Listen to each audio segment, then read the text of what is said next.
Saar, welcome back to Floor Talk. It's great to have you on the show. It's great to be here. Thanks for having me again. So it was 18 months since we last spoke. Give us a refresher on Augury. So at Augury, we work with the largest manufacturing companies to make their production lines more reliable, more productive, and more sustainable. Today, 20% of Fortune 500 manufacturers are Augury customers. So the top food and beverage companies, pharma, CPG, chemical manufacturers, and the likes. And we work with our executives to help them infuse AI into every layer of the manufacturing stack. Now, the last time we spoke, you talked about Augury's production health solutions transforming strategies for Fortune 500 manufacturers. How has the use of industrial AI evolved over the past 18 months? So one thing we've noticed is that the manufacturing leaders that we work with understand that the tools that they used to have in the toolbox are no longer available, right? And by that I mean that they can no longer just offshore to China because of geopolitical issues. They can't just hire more people because skilled talent is very hard to find.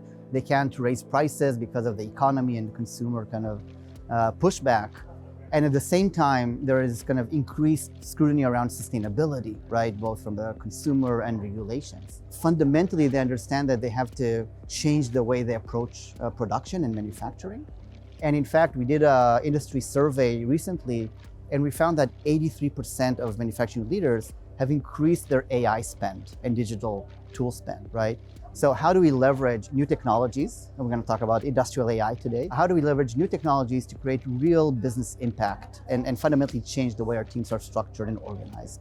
So our AI gained hype in 2023 with Gen AI emerging in 2024, but many organizations aren't fully embracing it. So tell me, how do you prevent this with industrial AI, especially in industries that are slow to adopt new technology?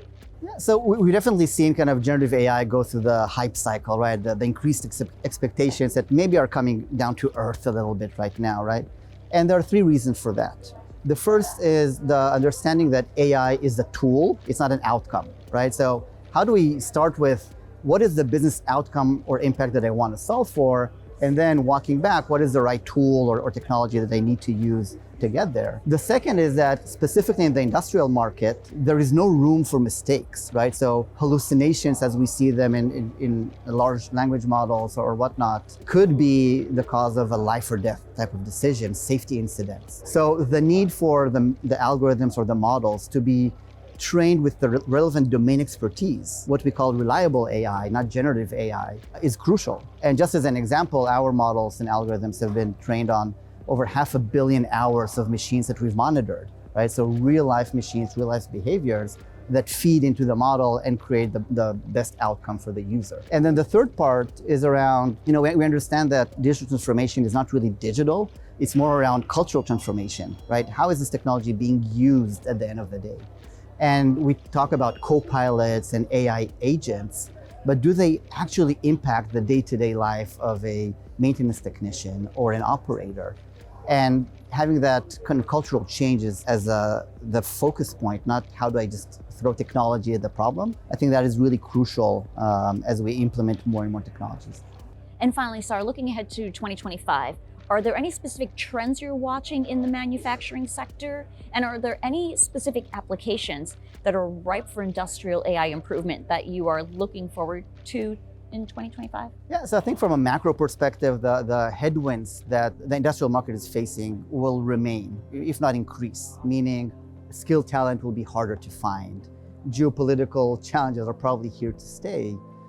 So how do we leverage technology in order to overcome them? I think that in fact, there's actually the opportunity is greater than the challenges in the way that we have these new technologies that can take data from across a corporate kind of enterprise, across dozens and dozens of factories or production lines, and share learnings and insights from one to another, right? I think the second part is around moving from generative AI as a solution to what is the problem I want to solve and focusing on business impact. We're seeing that come up again and again in the conversations that we're having with the industrial leaders. Well, Saar, it's been wonderful to talk with you again. Thanks for joining me in Floor Talk today. Thanks for having me.